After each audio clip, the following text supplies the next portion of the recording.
Now guys, हम लोग जो डिस्कस कर रहे थे वो डिस्कशन हम लोग यहां तक कर चुके हैं और हम लोग जान चुके हैं कि 2023 और 24 तक हमें क्या मिल जाएंगी, प्राइवेट ट्रेन्स मिल जाएंगी।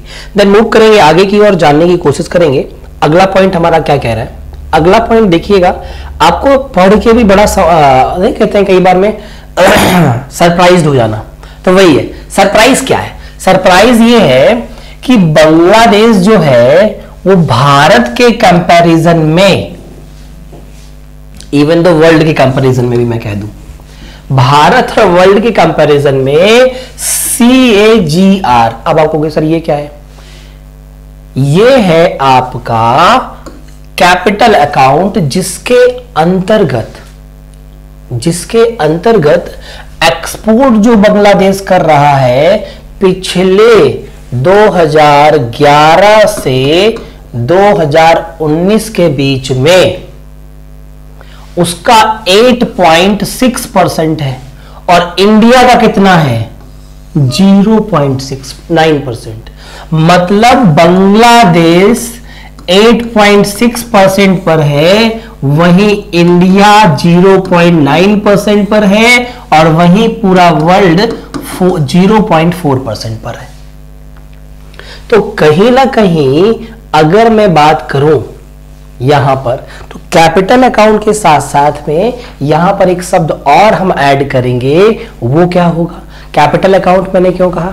मैंने इसलिए कहा कि जब बात हो रही थी ट्रेड की, जब बात हो रही थी व्यापार की, तो व्यापार करोगे तो बेचोगे या खरीदोगे, या तो एक्सपोर्ट करोगे या तो इंपोर्ट करोगे, और यहां क्या हो रहा है? एक्सपोर्ट हो रहा है। मतलब हम बेच रहे हैं या बांग्लादेश बेच रहा है, तो ये compound annual growth rate show कर रहा है। क्या शो कर रहा है? Compound annual growth rate show कर रहा है। किसके माध्यम से? कैपिटल अकाउंट के माध्यम से। कैपिटल अकाउंट में क्या है? एक्सपोर्ट और इंपोर्ट की टोटल या ओवरऑल एंट्रीज है। बात क्लियर हो गई? तो इंडिया का बहुत कम है और वर्ल्ड का भी कम है और बांग्लादेश का सबसे ज्यादा है। तो इकोनॉमिक सर्वे कह रहा है कि हमें बांग्लादेश से सीख लेनी है कि हमें एक्सपोर्ट को कैसे बढ़ाना चाहिए। बात क्लियर हुई? अगला पॉइंट क्या कह रहा है?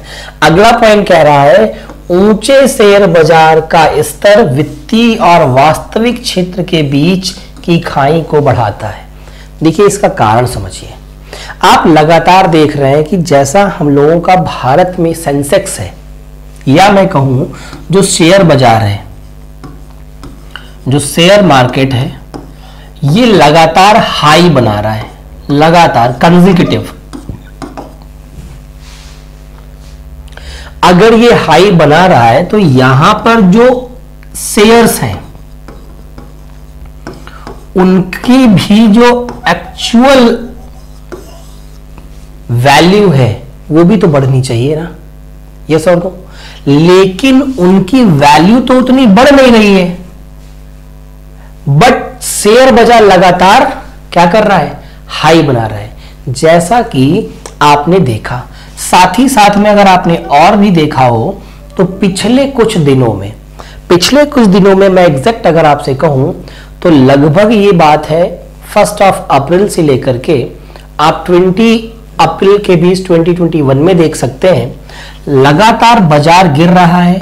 कभी 1000 पॉइंट गिर रहा है, कभी बाजार 1200 पॉइंट्स गिर रहा है, कभी 800 पॉइंट्स गिर रहा है। हालांकि गिरने के बाद में ये सम पॉइंट्स की रिकवरी भी ले रहा है। सम पॉइंट्स कभी 300 पॉइंट्स की रिकवरी ले रहा है, कभी 280 पॉइंट्स की रिकवरी ले रहा है।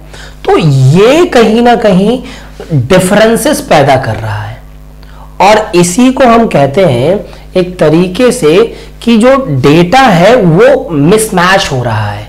कहीं ना कहीं कोई ना कोई व्यक्ति ऐसा पर्सन है जो मार्केट को उछाल तो रहा है, पर वही व्यक्ति मार्केट को सडन गिराने का काम भी कर रहा है।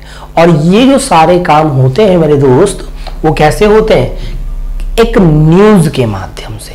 एक न्यूज के माध्यम से अगर कोई न्यूज आ गई कि भाई ऐसा हो गया, तो उस न्यूज के माध्यम से बाजार गिर भी सकता है और बाजार उठ भी सकता है।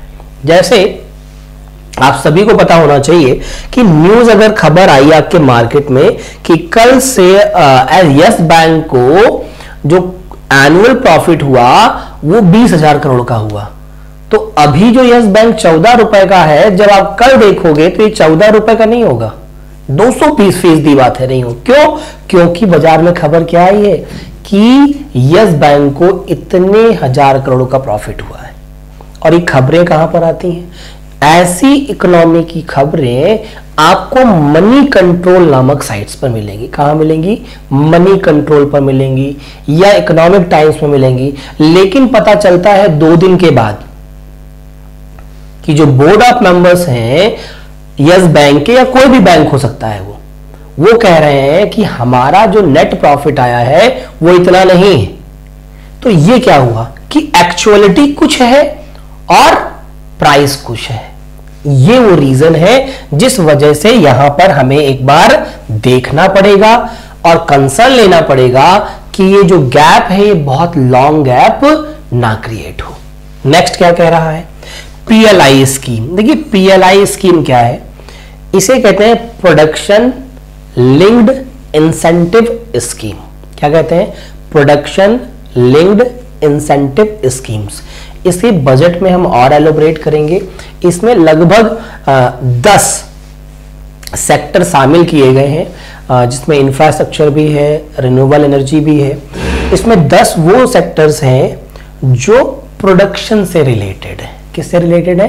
प्रोडक्शन। देखो पी का मतलब प्रोडक्शन है, तो प्रोडक्शन से रिलेटेड ही होंगे, मतलब मैन्युफैक्चरिंग से रिलेटेड होंगे, मतलब इंडस्ट्रीज से रिलेटेड होंगे। यस और नो? तो यहां पर इस स्कीम के अंतर्गत सरकार ये कह रही है हम मेकिंग इंडिया को भी बहुत प्रोत्साहन देंगे, साथ साथ में जो इंडिया होगा वो integral part of global supply chain बन जाएगा। मतलब कहने का भारत जो होगा वो एक अभिन्न अंग बन जाएगा पूरी दुनिया में सप्लाई का। मतलब हम ऐसे उत्पाद बनाएंगे, ऐसे प्रोडक्ट बनाएंगे, ऐसी चीजों का निर्माण करेंगे जिससे कि भारत को प्रॉफिट होगा। क्यों? अगर हम प्रोडक्शन करेंगे तो जब प्रोडक्शन करेंगे तो हम एक्सपोर्ट भी तो करेंगे, हम अपने पास में थोड़ी ना रखेंगे, हम उसे बेचेंगे। जब हम बेचेंगे तो हमारे प्रोडक्ट दुनिया में डिफरेंट कंट्रीज में जाएंगे तो हमें उससे क्या मिलेगा? पैसा मिलेगा। ऑब्वियस सी बात है। जैसे प्रेजेंट में चाइना है, हर छोटी से छोटी चीज, हर बड़ी से बड़ी चीज में उसका कुछ ना कुछ पार्ट लगा होता है या कुछ ना कुछ हिस्सा लगा होता है, कुछ ना कुछ बना होता है उसका। तो वो पूरी दुनिया में छाया हुआ है। क्यों? Due to manufacturing. यस और नो? जितने भी, और मैं आपको बता दूं इस पीएलआई स्कीम में सबसे जो फोकस किया गया है वो मोबाइल फोन्स और लैपटॉप्स पे भी किया गया है, क्योंकि हमारी जो यूथ जनरेशन है, जो न्यू जनरेशन है, देखो आप भी जानते हैं, समझदार है, बिना फोन्स के या बिना लैपटॉप्स के या कंप्यूटर्स के अब जो हमारी आने वाली वर्चुअल दुनिया है या जो हमारा डिजिटल प्लेटफॉर्म है, यहां पर हम सरवाइव नहीं कर पाएंगे यदि चीजें, इंस्ट्रूमेंट्स नहीं होंगे। तो सरकार ने कहा है कि इन सभी की मैन्युफैक्चरिंग यही होगी इंडिया में। मतलब आने वाले समय में हम चाइना से क्या करेंगे? बहुत ज्यादा मात्रा में प्रोडक्शन जो वो कर रहे हैं उसे परचेज नहीं करेंगे, हम उस प्रोडक्शन को इंडिया में ही करेंगे, जो कि इस स्कीम के अंतर्गत रहेगा। साथ ही साथ में सरकार एक और बात कर रही, सरकार इन द मीन्स जो इकोनॉमिक सर्वे हमारा कह रहा है वो क्या कह रहा है?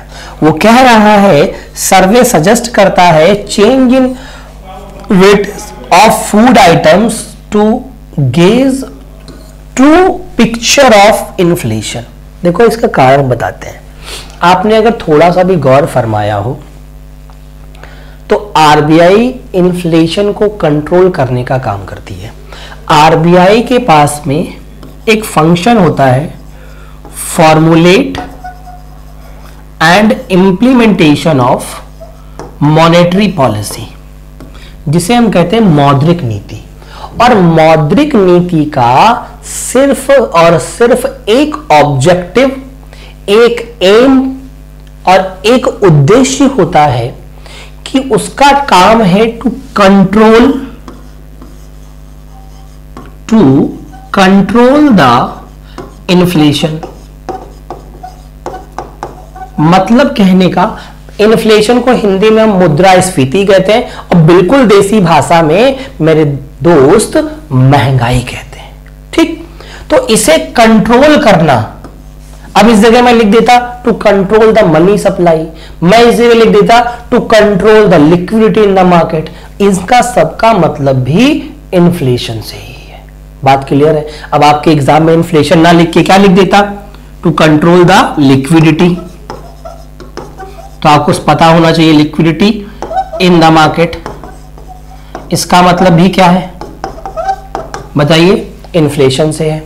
या लिख देता to control the money supply in the market, money supply in the market, तो ये सारे शब्द इन्फ्लेशन को डिनोट करते हैं। किसे? इन्फ्लेशन को। तो सरकार ने यहां बताया कि आरबीआई परेशान इसलिए हो गया कि जो सीपीआई है, अब आप कहोगे सर सीपीआई क्या है? सीपीआई का मतलब है कंज्यूमर प्राइस इंडेक्स। कौन सा price index? Consumer price index. Consumer price index में जो बेस ईयर है, जो बेस ईयर है वो 2011-12 है। कौन सा है? 11-12।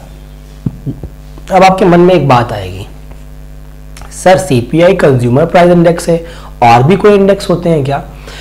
इन्फ्लेशन को या महंगाई को मेजर करने के लिए गवर्नमेंट 3 इंडेक्स देता है। कौन से? गवर्नमेंट कितने इंडेक्स देता है? 3, WPI, CPI, IIP। ठीक है, WPI का मतलब होता है होलसेल प्राइस इंडेक्स, CPI का मतलब होता है कंज्यूमर प्राइस इंडेक्स, और IIP का मतलब होता है इंडेक्स ऑफ इंडस्ट्रियल प्रोडक्शन। क्या होता है? Index of industrial production. तो यहां पर आरबीआई ने देखा कि जो सीपीआई है, कंज्यूमर प्राइस इंडेक्स है, ये रहना चाहिए 2% से लेकर 6% के बीच, लेकिन ये तो निकल गया 7% के ऊपर, तो इनकी दिल की धड़कनें क्या होंगी? बोलो, बढ़ेंगी कि नहीं बढ़ेंगी? भाई सिंपल सी बात है, आपसे कहा गया कि आप ये 2 से 6% तक के बीच में रखिए, लेकिन ये 7% के ऊपर निकलने लगे तो आप सोचेंगे नहीं अरे ये क्या हुआ? तभी आपने देखा होगा, क्या देखा होगा माय डियर, कि आरबीआई ने लगातार मॉनेटरी पॉलिसी में अपने जो इंस्ट्रूमेंट हैं, चाहे वो CRR हो, चाहे वो SLR हो, चाहे वो RRR हो, रेपो रेट हो, चाहे वो रिवर्स रेपो रेट हो, उसमें कुछ ना कुछ कटौती की है।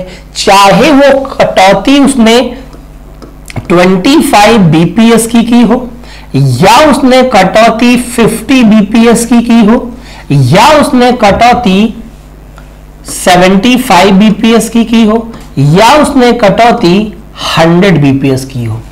अब आप कहोगे सर BPS क्या है? BPS का मतलब होता है बेसिस पॉइंट्स। क्या होता है? Basis points. मैं ऐसे कह सकता हूं आपको समझाने के लिए, 100 BPS जो होता है वो इक्वल टू 1% के होता है। तो आप कहो कि सर 25 बेसिस BPS का मतलब क्या हुआ? तो आप कह सकते हैं 0.25। सर 50 BPS का मतलब क्या हुआ? 0.5।